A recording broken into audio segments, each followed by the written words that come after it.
Muy buenas tardes, gracias por acompañarnos como siempre en el Facebook Live de La Voz de Galicia y en nuestro canal de YouTube.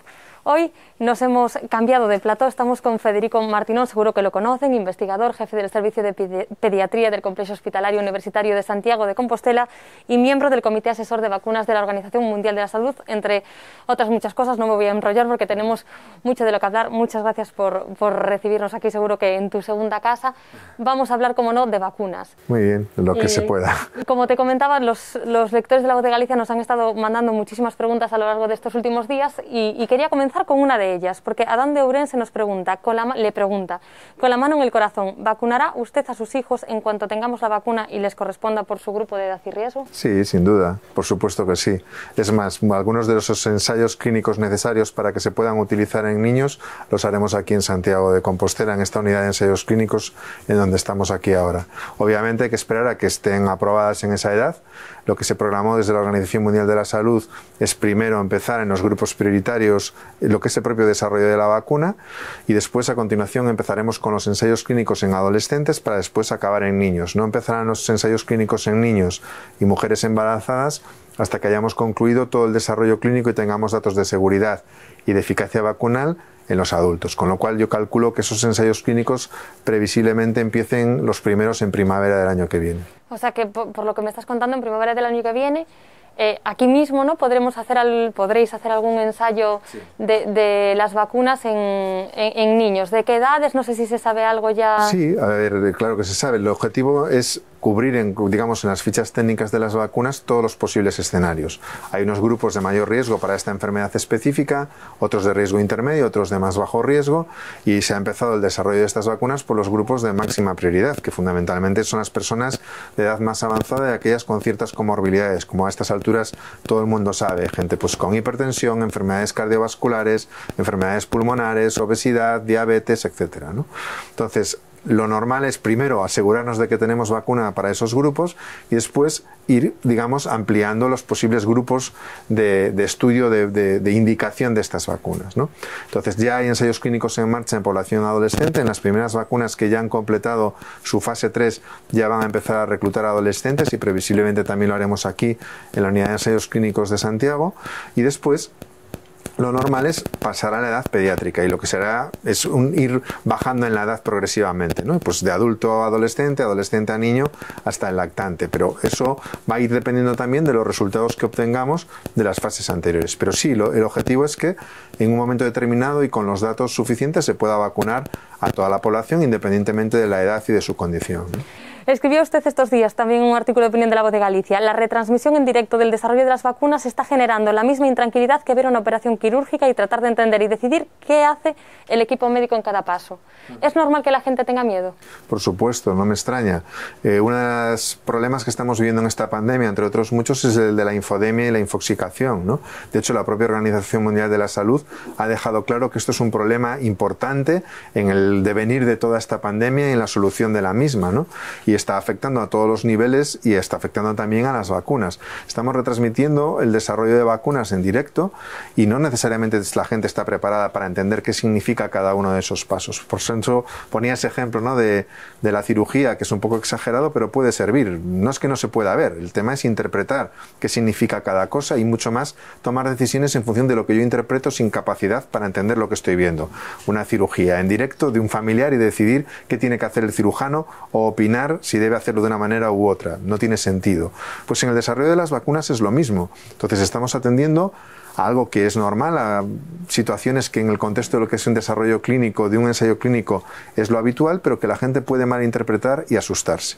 Si a eso añadimos la manipulación política de las vacunas, la utilización interesada de esta información, es normal que se generen dudas y encima, cuando tenemos incluso algunos profesionales sanitarios, profesionales muy entre comillas, casi diría a veces delincuentes, cuando utilizas tu propia bata blanca para defender argumentos que van en contra de la ciencia o diseminar, pues eso, dudas o miedo voluntariamente, creo que tienes una responsabilidad más allá que la pura libertad de expresión, todo eso no ayuda y contribuye a que la gente, lógicamente, tenga más miedo y más dudas de lo que podría ser habitual o normal en el contexto de cualquier procedimiento médico o de cualquier idea relacionada con la vacunación, ¿no?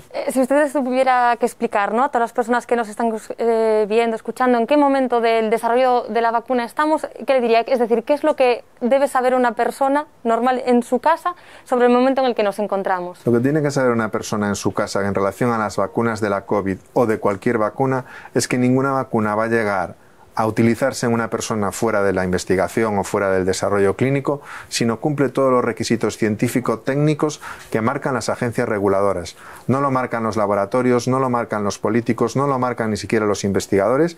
Hay unos requisitos que ya existían antes de la COVID y que se exigen a cualquier vacuna o cualquier fármaco, pero específicamente unos aplicados a las vacunas, que si no los cumples no vas a tener, digamos, el permiso de conducir, el permiso de utilizar o el permiso de que se pueda utilizar de forma generalizada en la población. Y eso no lo determina, como digo, ningún individuo, sino que están perfectamente preestablecidos. Entonces, lo que tienen que tener claro es que cuando se le ofrezca una vacuna a una persona de la población general, es que esa vacuna ha cumplido esos requisitos.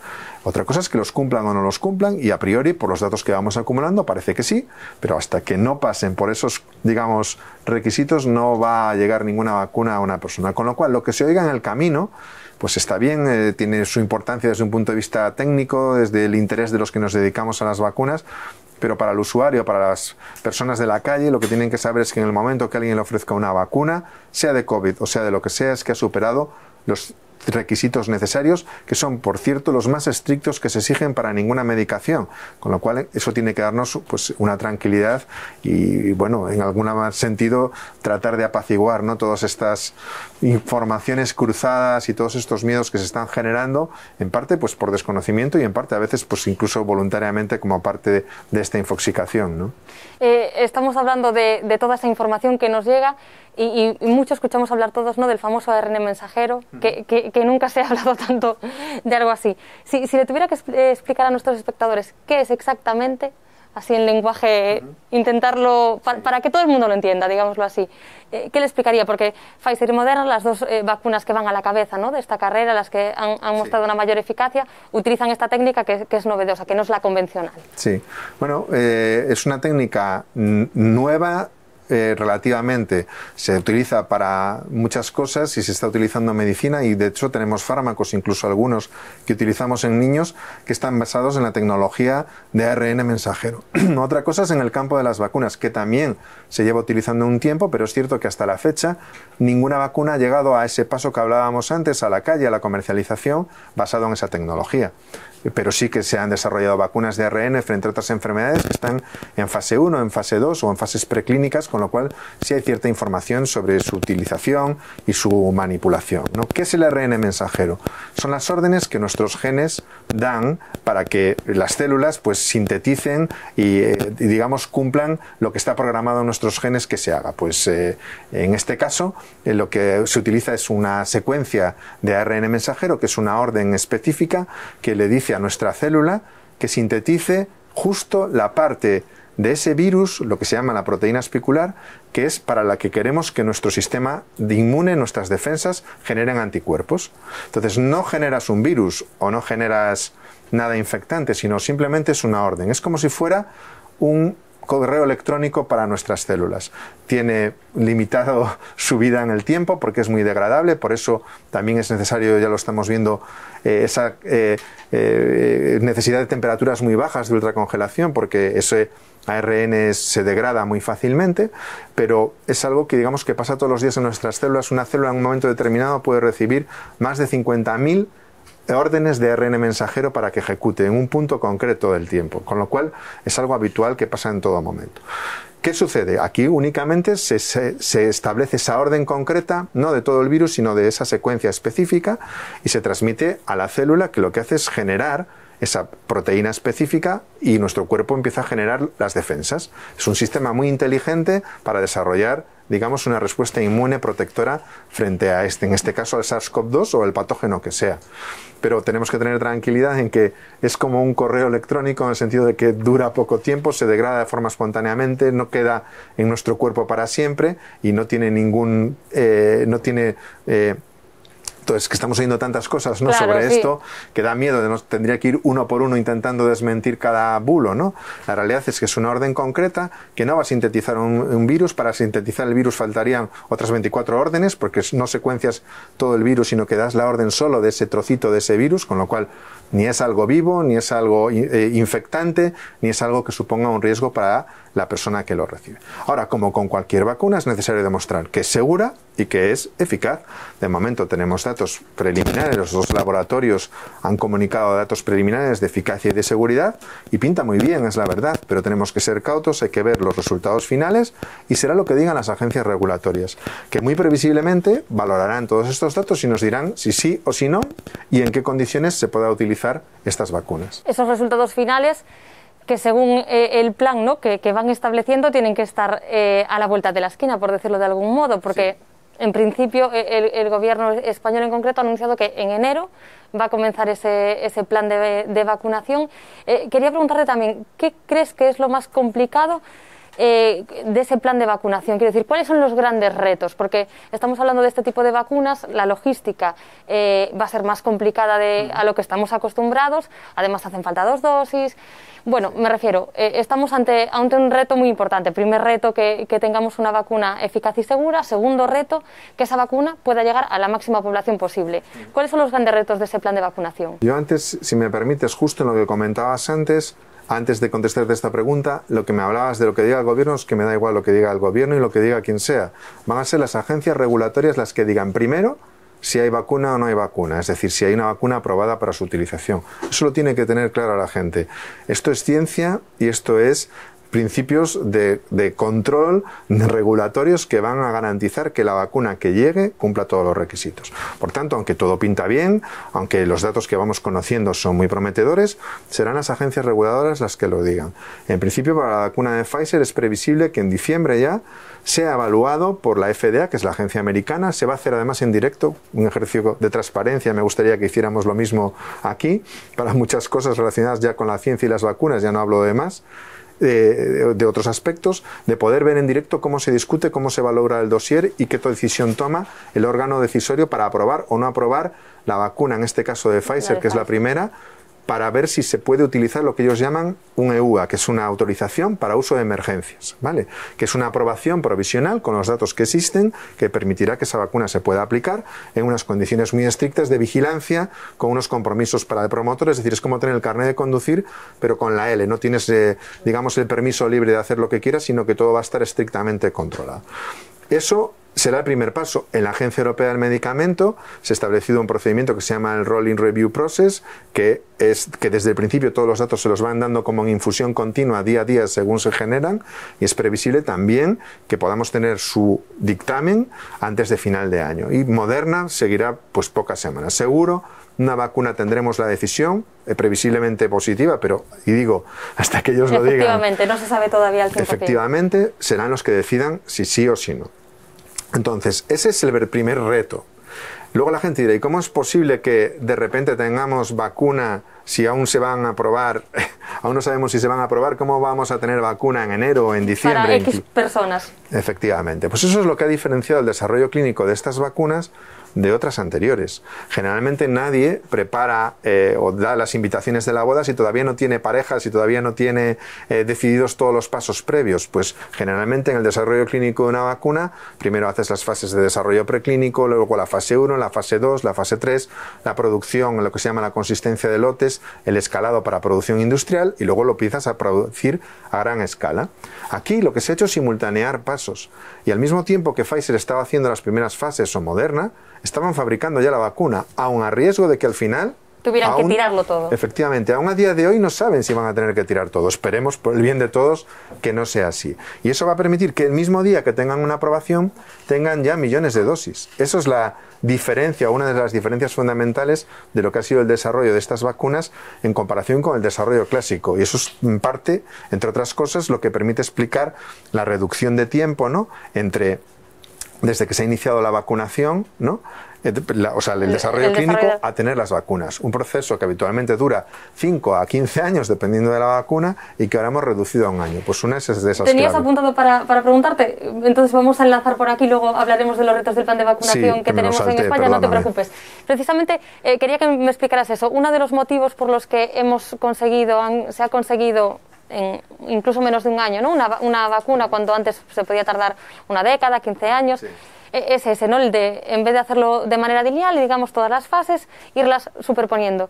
¿Qué más motivos han llevado a poder acortar este tiempo de una manera tan increíble, ¿no? De 10, 15 años a menos de un año? Pues hay muchos, pero el fundamental, el primero es la coordinación de todos los agentes necesarios para que una vacuna se produzca. No hay solo el interés académico, que puede ser lo habitual, o el interés específico de un laboratorio, sino que hay el interés global de todo el mundo, de las personas, de los laboratorios, de los países, de los políticos de los países, de los gobiernos, y eso hace mucha fuerza. Para que nos hagamos una idea, en enfermedades en las que estamos trabajando aquí en nuestro centro, por ejemplo, virus respiratorio sincitial, que es una patología muy frecuente en lactantes que nos preocupa y que llevamos muchos años trabajando, creemos que estamos cerca de conseguir controlar esa enfermedad porque tenemos 12 candidatos vacunales en desarrollo en el mundo en este momento, no solo en Santiago, ¿no? 12. Cuando hablamos de SARS-CoV-2 estamos hablando de más de 200. Eso ya nos da una idea de la proporción del esfuerzo. De la magnitud de todo. Efectivamente. Lo siguiente, pues gente que no corría está corriendo ahora. Me refiero, hay muchos aspectos burocráticos en el desarrollo de las vacunas, como en tantas cosas, con unos tiempos de respuesta de lo que sería la respuesta, digamos, administrativa, que pueden ser semanas o meses y que ahora son horas. Eso también acorta mucho tiempo en cada uno de esos pasos, ¿no?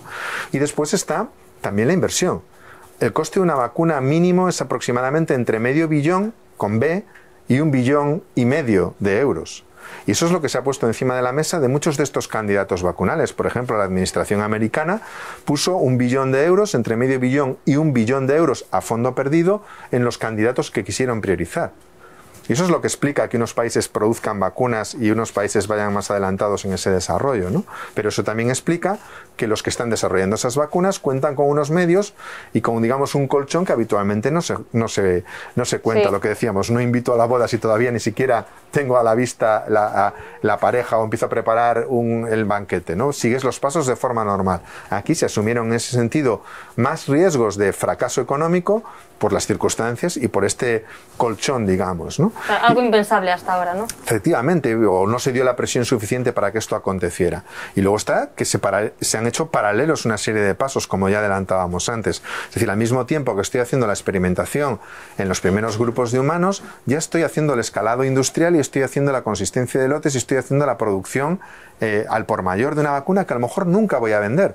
Sería como abrir una pastelería y empezar a hacer pasteles sin tener ni siquiera la licencia para poder abrir una pastelería. Pues a nadie se le ocurriría en condiciones normales. Ahora se está asumiendo ese riesgo porque se puede y porque las circunstancias nos obligan, digamos, a ir un paso más allá. ¿Crees que podrá llegar a pasar que alguna farmacéutica tenga que tirar esa producción previa que se está haciendo? Bien. Para acortar los tiempos. Es una buena pregunta, ojalá que no, pero sería una posibilidad. Y si no, ya sabríamos seguro que todas las vacunas funcionan y no sería necesario hacer el desarrollo clínico. De momento, los primeros candidatos que han ido apuntando sus datos ya en fases de eficacia, es decir, fases 3, donde se meten miles de sujetos, pinta bien. Estamos hablando de eficacias incluso mucho más altas de las que creíamos, por encima del 90%, que yo creo que se corregirán con el tiempo un poco a la baja, pero que son excelentes. No olvidemos que desde la Organización Mundial de la Salud se estableció como una eficacia mínima aceptable, un 50% de eficacia con el límite inferior de confianza del intervalo, es un aspecto estadístico, pero digamos que podría ser tan baja como el 30% y aceptaríamos la vacuna como buena. Y es que si ese 30% es la reducción de casos graves, es la reducción de ingresos en hospitales, sería una maravilla si consideramos lo que tenemos ahora. Y ahora estamos hablando del 90%, ojo, de prevención de infección, habrá que ver en qué grupos específicos, habrá que ver, queda mucho por andar. Queda mucho por saber todavía. Pero bueno, son datos esperanzadores y que estamos hablando de que aún no hemos hecho un año desde que se descubrió el virus, con lo cual lo que nos demuestra una vez más es que la investigación es lo que nos puede sacar de esta pandemia y que hay que apostar mucho por la investigación para que realmente salir de esta y prepararnos para la que pueda ser la siguiente, por supuesto. Volvemos a lo que te preguntaba anteriormente, esos retos del plan de vacunación, hablo obviamente de España, que es lo que nos interesa, ¿no? Sí. ¿Cuáles son los mayores retos a los que nos vamos a encontrar? Hablábamos de la dificultad de tener una vacuna en tan poco tiempo, pero es que la cosa no se acaba ahí. Vamos a tener la vacuna si todo va bien, pero es que la vacuna tiene que llegar a la mayor población posible. ¿Cuáles son los mayores retos de este plan de vacunación? Bueno, una cosa buena que hay en la disponibilidad de vacunas es una plataforma que se ha creado a nivel mundial por la Organización Mundial de la Salud en colaboración con Gavi, que es la plataforma COVAX, que va a asegurar que las vacunas no solo lleguen a aquellos que se las puedan permitir o tengan más recursos, sino que llegue a todo el mundo. Es decir, va a tratar de garantizar la equidad en el suministro de vacunas a nivel global. Y eso nos va a ayudar a que en España también haya vacunas y que no dependamos de la gestión específica con un laboratorio u otro, sino que Europa en su conjunto y España en particular puedan recibir vacunas. A lo mejor no los primeros, pero no los últimos. Eso es una primera muy buena noticia. Y luego, dentro de los retos, independientemente de los grupos, que no hay mucho que pensar, esto ya lo dijo la Organización Mundial de la Salud a través de lo que es el SAGE, que es su comité asesor global y que está disponible, lo podéis ver en la página web de la OMS, ha establecido, y también desde la Comisión Asesora de la OMS Europa han establecido más o menos esos mismos principios de priorización, y lo único que cada país los adapta a su contexto y que, bueno, podemos luego profundizar en ello. Pero lo que sí tengo claro, independientemente del número de dosis, independientemente de que se priorice el grupo 1, el 3 o el 2 dentro de ese listado, es que ninguna medida de salud pública, y mucho menos una vacuna, puede triunfar su implementación práctica si no va acompañado de un plan claro de información, de difusión, de comunicación y de educación, tanto de los profesionales sanitarios como de la población general. Si la gente tiene miedo, lo estamos hablando, la gente no me extraña que se asuste viendo las cosas que está viendo en los medios de comunicación, en Internet. Lo único que ha superado en esta pandemia el número de casos es el número de expertos que hay de SARS-CoV-2. Todo el mundo sabe lo que hay que hacer, todo el mundo cree que sabe y tiene la solución perfecta para cada circunstancia del SARS-CoV-2 y en este contexto de infodemia e infoxicación la gente tiene miedo, es normal. Aparte de que estemos cansados, estamos todos cansados, también se tiene miedo por, pues eso, la disparidad de criterios, el cambio de información. Es esencial, no es solo aquí está la vacuna. Las vacunas funcionan solo si se utilizan, y para que se utilicen hay que informar y educar adecuadamente. Vivimos en un país en el que afortunadamente la mayoría de la gente acepta la vacunación, lo hace muy bien, vacuna a sus hijos y se vacunan ellos. Es decir, tenemos un terreno muy favorable, no tenemos que generar problemas donde no los hay. Ahora bien, la gente merece que se le explique bien qué es lo que va a pasar, que se le explique bien los riesgos que pueden asumir vacunándose frente a una vacuna de SARS-CoV-2, que se les explique bien qué pueden esperar desde un punto de vista de beneficios. No es, me pongo la vacuna y entonces ya lanzo la mascarilla por el aire y se acabó todo. No, la gente merece que se les informe de forma transparente, honesta, y que se eduque también a los profesionales que vamos a tener que estar en la primera línea de la campaña de vacunación y también como receptores vacunales por el mismo motivo, y para poder también resolver las dudas que la población tiene y que es normal. Es decir, es un sentimiento natural que la gente dude. No se trata de que tengan o no tengan dudas, sino que teniendo dudas tomen la decisión correcta, que es vacunarse. Hablaba que hay que informar a la gente de los beneficios y los riesgos que asumen una vez se pongan esa vacuna. Obviamente esto daría para mucho, pero ¿qué le diría usted a la gente? ¿Qué beneficios va a tener si se pone la vacuna, cuando se la pueda poner, dependiendo de estos grupos de los que también hablaremos? ¿Y cuáles son los riesgos a los que también se enfrenta una vez acepte ponerse la vacuna? Vale, la respuesta es todavía no lo sabemos, porque todavía no tenemos ninguna vacuna. No espero a priori ningún riesgo diferente al de cualquier vacuna habitual, es decir, más allá de las molestias locales y transitorias en el punto de inyección, o a veces pues síntomas generales, febrícula o el malestar que a veces con cualquier vacuna se puede tener. Y a priori los datos que vamos conociendo apuntan en esa dirección. Pero cada vacuna utiliza una tecnología diferente, por eso tiene que hacer un desarrollo clínico y tendremos que analizar cada dato de cada vacuna por separado. Eso desde el punto de vista de la seguridad. En general, una vacuna, como digo, que haya sido aprobada, quiere decir que no tiene problemas de seguridad importantes. Eso no quiere decir que tengan riesgo cero. No hay ningún procedimiento en medicina que tenga un riesgo cero. Ahora, el riesgo desde un punto de vista de seguridad que una vacuna tiene para la población general es prácticamente nulo comparado con cualquier otra acción que tenemos en el día a día. Ya no hablemos cuando tomamos cualquier otro fármaco.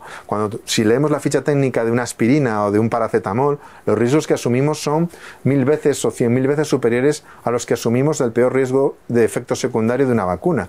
Pero simplemente no nos paramos a pensarlo cuando lo estamos haciendo, ni analizamos tan detalladamente los riesgos reales que tomar una aspirina, que en uno de cada 1000 casos va a producir una hemorragia gastrointestinal, que una vacuna, que eso puede pasar en uno cada millón según qué vacuna o según qué contexto. Entonces, eso es una primera parte. Y luego estará la eficacia, que es qué beneficio nos va a producir.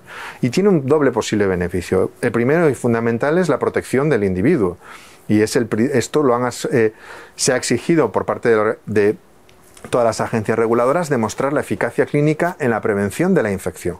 Luego habrá que ver si es solo la infección, si funciona igual para las formas graves o no graves. Luego habrá que ver si impacta en la transmisión o no de la infección. Pero de momento los números que se están oyendo tienen que ver protege al individuo. Que protege al individuo de esa infección y que lo hace, pues eso, con eficacias del 90-95%, esos datos que estamos escuchando. Luego habrá que ver más en detalle qué significa. Y después, esa sería la primera razón de eficacia, que me proteja a mí. Pero luego también está el proteger a los demás, a aquellos que no se puedan vacunar, y ayudar desde un punto de vista colectivo a cortar la transmisión del virus en la comunidad, que será más o menos rápido dependiendo de la capacidad que la vacuna tenga de solo protegerte de la enfermedad o de protegerte también de la transmisión de la infección. Hay vacunas que protegen solo de la enfermedad, es decir, yo no enfermo o no tengo formas graves de enfermedad. Por ejemplo, la vacuna de la gripe no evita que tengas gripe, pero evita que por una gripe, que tengas un infarto asociado a la gripe, o que te mueras como consecuencia de la gripe. Y hay otras vacunas que impiden que tengas esa infección. La vacuna de la varicela, por ejemplo, no solo evita las formas graves, sino que no te infectas y por tanto dejas de transmitir la infección a otros. Eso no es ni bueno ni malo en una vacuna, las hace diferentes en función de que tengan ese efecto dual. Necesitaremos coberturas más bajas para lograr ese corte de la transmisión comunitaria de lo que es el virus, ¿no? Pero eso solo lo sabremos, difícil incluso con los ensayos clínicos, probablemente lo empezaremos a ver o a conocer cuando se empiece a aplicar a gran escala las vacunas. Hablábamos antes del plan de vacunación de esos grupos. Lo importante es que llegue la vacuna. Los grupos, como decías, están establecidos, da igual que unos vayan primero o después. En España ya se sabe que las primeras vacunas serán pues para mayores en residencias, personal sanitario y grandes discapacitados, y después se irá poniendo al resto de la población. ¿En qué momento crees tú que llegará esa ansiada inmunidad de grupo? Es decir, que la mayoría de la población española esté vacunada.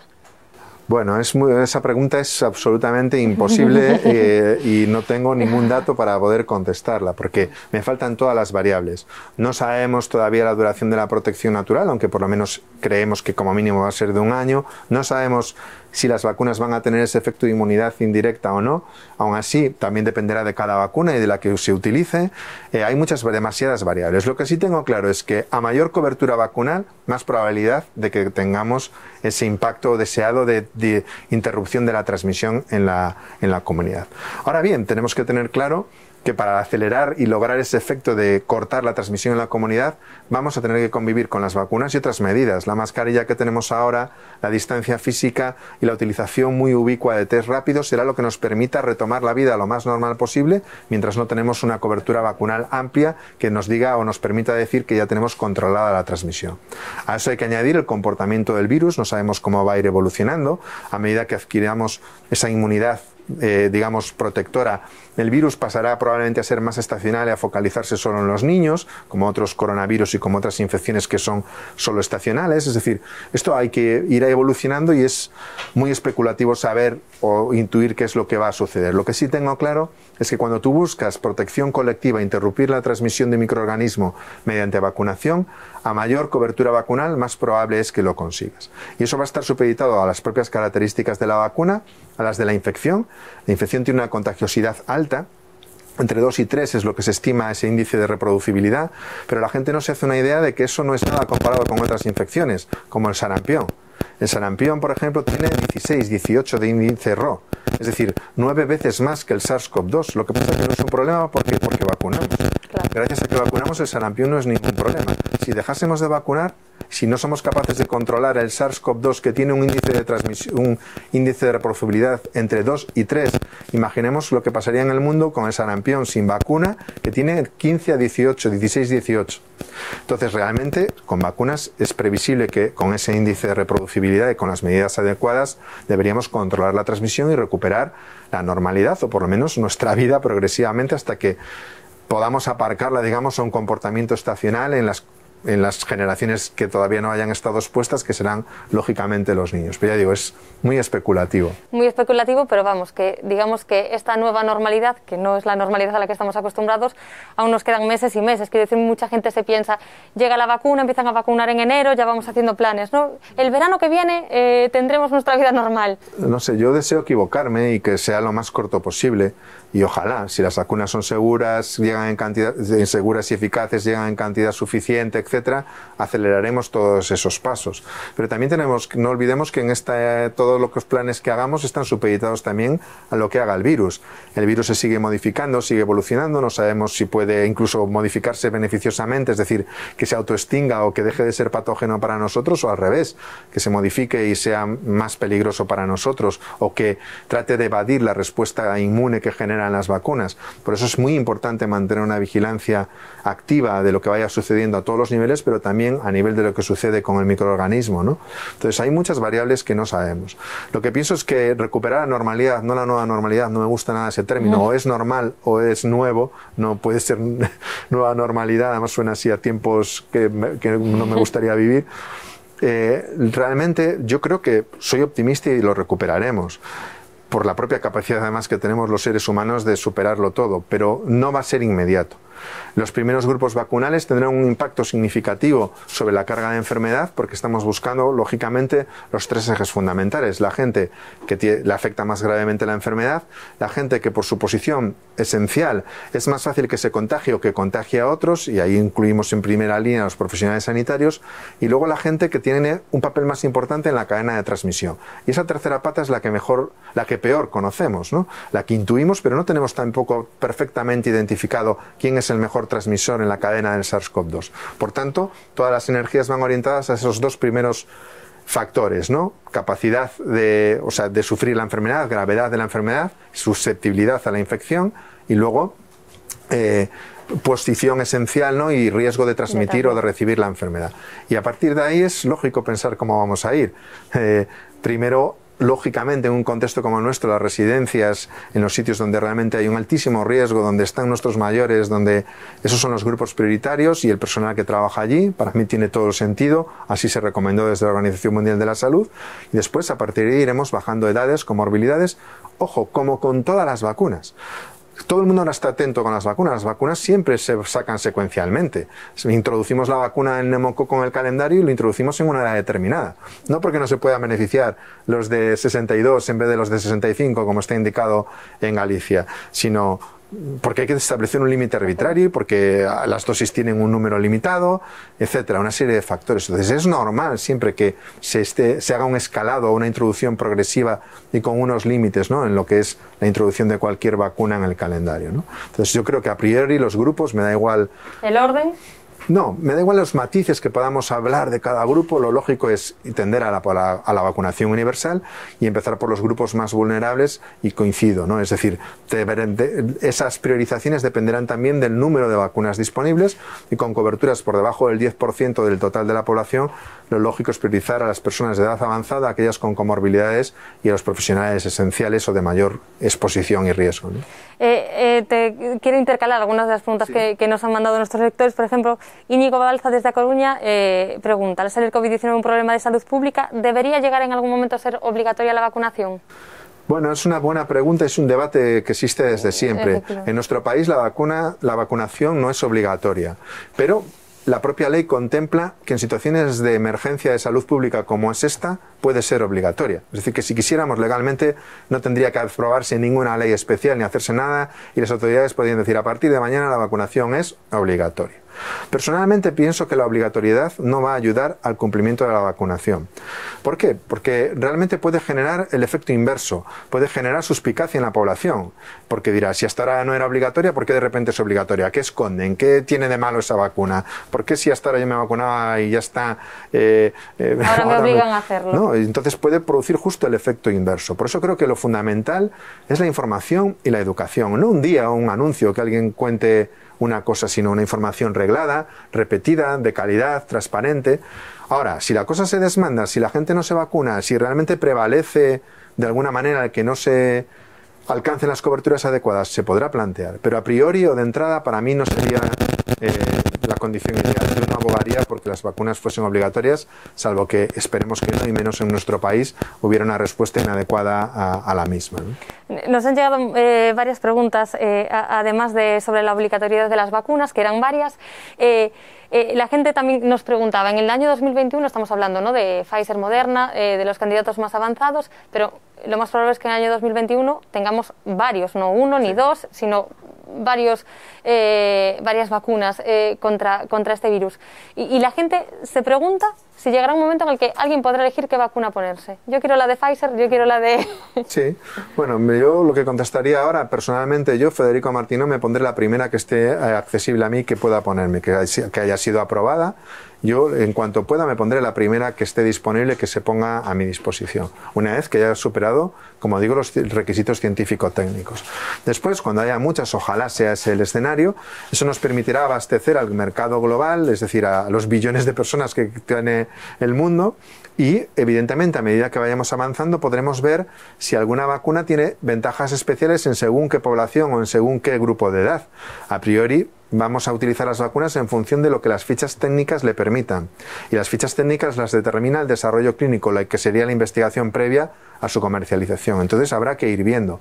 Hay una cosa que está clara, y es que utilizan diferentes estrategias todas, pero todas convergen en que utilizan lo que llamamos el antígeno S, el completo, es una proteína espicular, la glicoproteína espicular, que es el mismo en todas las vacunas, el completo o una parte del mismo, con lo cual es bueno y es malo. Es bueno que si funciona una deberían funcionar más o menos todas, y es malo en que si fallan tenemos un problema porque hemos puesto todos los huevos en el mismo cesto, ¿no? Y eso es un problema, pero a priori los datos, como digo, que tenemos preliminares apuntan bien, con lo cual yo a priori me pondría la primera que tuviera a mi alcance, y después, eso sí, iremos aprendiendo, porque una vez que se complete estos estudios de urgencia, se irán haciendo más estudios en poblaciones específicas. Por ejemplo, pues ¿cuál utilizaremos en embarazada? La primera que se analice y se estudie de forma reglada en embarazadas para confirmar la seguridad de la vacuna en esa población. O en niños, pues a día de hoy ninguna se va a poder utilizar en niños, porque los primeros dosieres de datos que van a ir a la FDA y a la EMA no contienen datos de pediatría,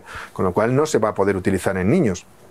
Cuando tengamos esos datos, cambiará la ficha técnica y entonces nos la plantearemos utilizar también en niños. Utilizaremos la que ya tenga la aprobación en niños. Por tanto, de entrada, yo utilizaría cualquiera que la ficha técnica me permita y que esté aprobada, y luego ya iremos viendo los detalles. Paso a paso. De niños, también quería hablar un poco su papel, ¿no?, en la transmisión del COVID-19. Durante todos estos meses comenzaron siendo supercontagiadores, ahora parece que no contagian tanto como un adulto. ¿Cómo es en estos momentos? ¿Qué sabemos del papel de los niños en la transmisión del virus? Bueno, es una pregunta muy interesante, porque además yo pienso que en los niños está la clave de la COVID-19, y de hecho nuestro grupo de investigación GenVip, y en un proyecto coral de todo el Hospital Clínico Universitario de Santiago, que es el proyecto GenCovid, que estamos trabajando desde el día 1 de la pandemia, apunta también en esa dirección y a tratar de buscar respuestas a ese nivel, ¿no? Lo que está claro es que el niño tiene un papel diferente en el SARS-CoV-2 que comparado con otras infecciones, y desde luego comparado con el adulto. Desde el punto de vista de receptor de la enfermedad, es evidente que la enfermedad por SARS-CoV-2 en el niño es menos grave que en otras edades de la vida, y eso es una muy buena noticia, y lo estamos viendo, y después ya de 2 olas vemos que efectivamente es así, y que en general los niños no tienen enfermedad clínica, y cuando la tienen es leve y transitoria. Después está su papel de si se infectan o no se infectan. Al principio creíamos que se infectaban menos. Personalmente creo, en función de los datos que vamos adquiriendo, que se infectan igual que los demás, igual que los adultos, igual que los de cualquier grupo de edad, pero se defienden mejor. y por tanto no tienen esa respuesta clínica y hace que estén, digamos, infradiagnosticados. Pero cuando se exponen igual que los adultos, se infectan igual que los adultos, pero con unas consecuencias evidentemente, como estamos diciendo, distintos. Y después está el papel de la transmisión.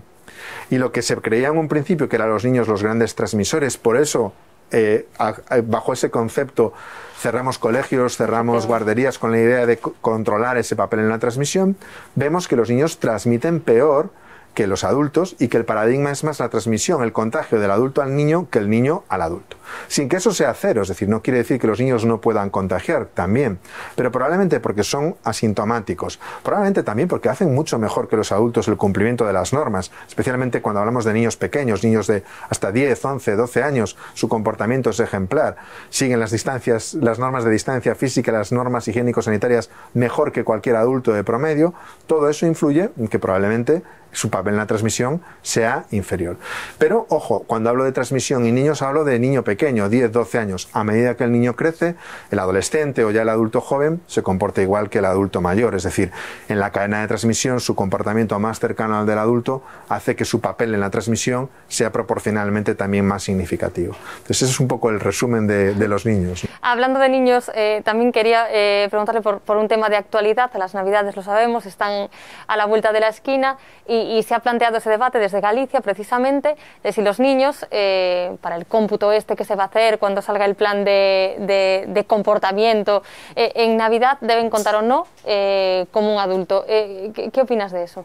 Bueno, pues por lo mismo que acabo de explicar hace un momento, me parece que los niños por debajo de 10, 11 años probablemente tengan poco papel en la cadena de la transmisión de la enfermedad en general y por tanto también en el contexto de convivientes, ¿no? Es decir, en el contexto de una familia. Cuando hay casos pediátricos es generalmente en una familia, es el adulto el que contagia al niño y no el niño el que contagia al adulto, como explicaba hace un momento. Y ese paradigma, hay diferentes trabajos en la literatura que lo confirman, incluso nuestra propia experiencia en Galicia apunta en esa dirección, ¿no? Con lo cual parece que los niños por debajo de 10 años no son la fuente de infección en la familia y por tanto en este contexto podríamos extrapolar que tampoco tengan un papel esencial. Ahora bien, no hay números mágicos. Ni 6 es más seguro que 5 que 10, ni probablemente la edad concreta de los convivientes. Es un problema más importante y más difícil que todo eso. Si nos restringimos a números, me parece más importante que el número absoluto de personas que se juntan en un hogar que procedan de diferentes unidades de convivientes familiares. ¿Por qué? Porque al final el problema no es solo el contagio en ese punto, sino la dispersión posterior.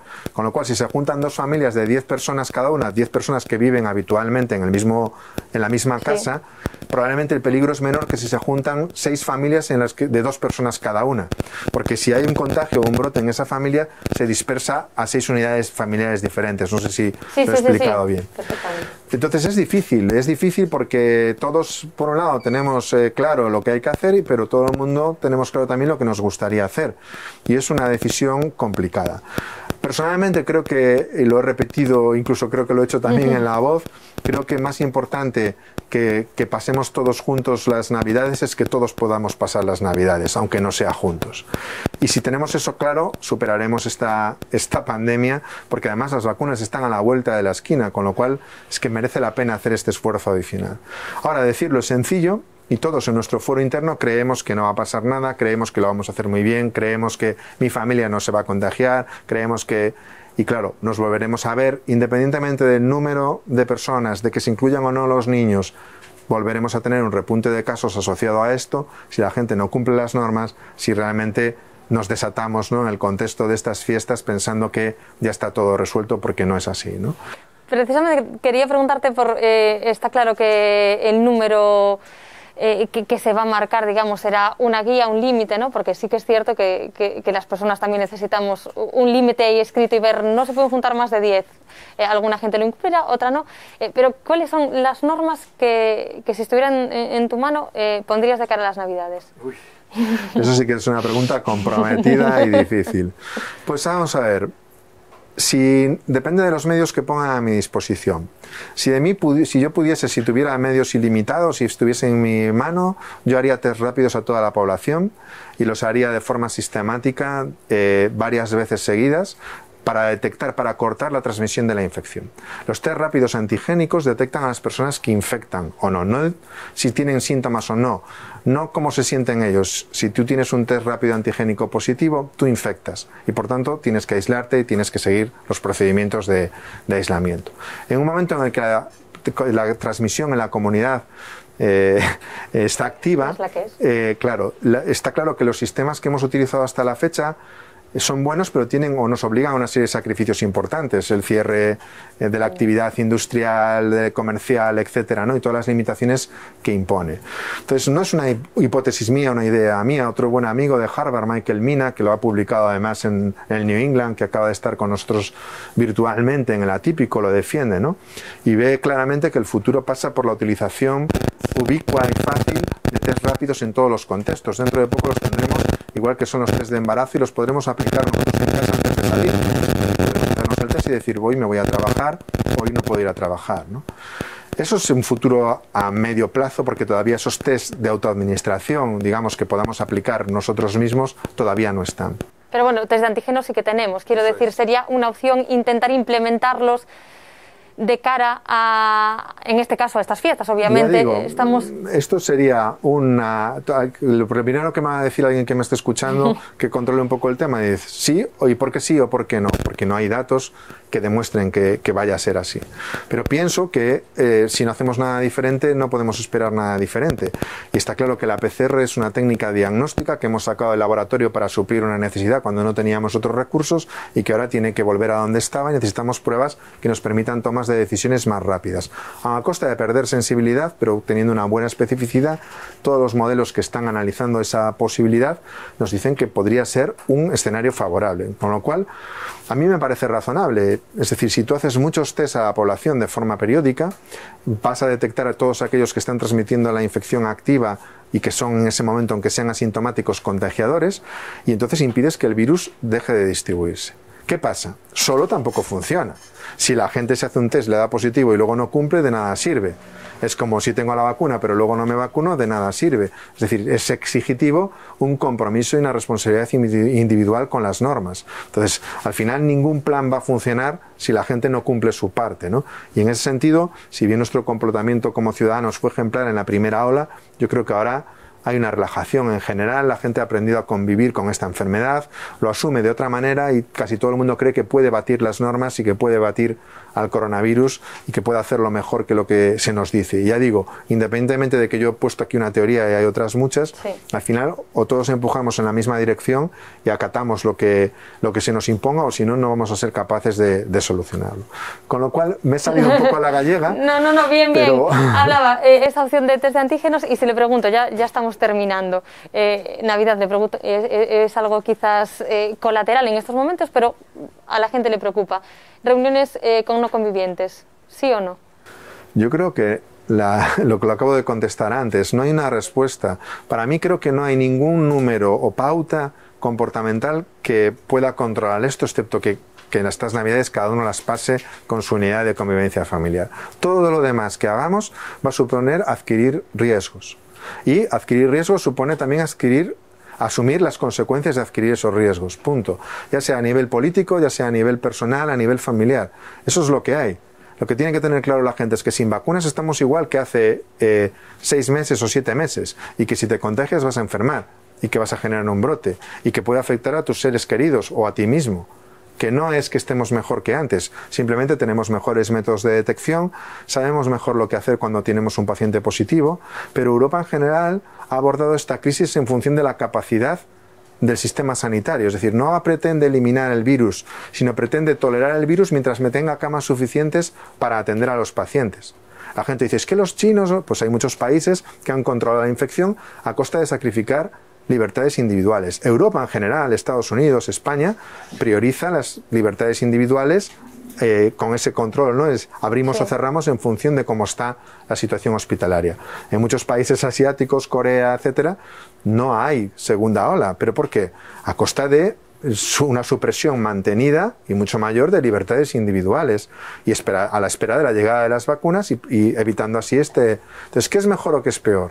Pues es difícil, porque cada país tiene su idiosincrasia, sus políticos tienen su comportamiento, la población tiene sus demandas, es un conjunto de muchas cosas, ¿no? Porque al final, si yo digo, yo creo que no en Navidades mantendría las condiciones de cada uno en su casa con su familia exclusivamente, eso no sería una medida popular y sería una medida que se vería muy negativamente. Pero si encima, aunque se hiciese, luego la gente se va a buscar por todos los medios posibles saltarse esa norma sin que pase nada, pues encima el coste de tomar esa medida no solo no sirve, sino que encima enfadas a la población y encima... No tiene las consecuencias. Exactamente, con lo cual creo que hay que informar y educar. No hay ninguna medida, ni 6, ni 7, ni limitarlo a 2 unidades de convivientes, 3 como los ingleses han limitado que se junten 3 unidades de convivientes. No hay una norma perfecta. Es asumir X riesgos a costa de las consecuencias que pueda tener, y tiene que ser un balance riesgo-beneficio, y ahí cada uno vamos a tener una opinión diferente, y en cualquier caso deberíamos seguir estrictamente las recomendaciones finales que nuestras autoridades decidan, porque si no, el problema va a ser todavía mucho mayor que los riesgos que estamos asumiendo con las medidas que se dispongan. Porque ya digo, la única manera, sin vacunación, sería o bien testear a toda la población y detectar y excluir a todos de golpe los que están infectados y cortar la transmisión y combinarlo con el resto de medidas que tenemos, o bien mantenernos aislados desde el punto de vista de las unidades de convivencia familiar. Pues yo creo que con esto podemos terminar aquí la entrevista. Muchísimas gracias, como siempre, por ayudarnos a entender cosas que no son nada fáciles de entender y por transmitir también a la población qué va a pasar con las vacunas. Bueno, gracias. No sé si he podido aclarar algo, pero bueno, lo he intentado al menos y a vuestra disposición. Gracias. Muchas gracias. Y a todos ustedes, como siempre, muchísimas gracias por acompañarnos. Pueden seguir informados, como ya saben, en la página web de La Voz de Galicia 24 horas.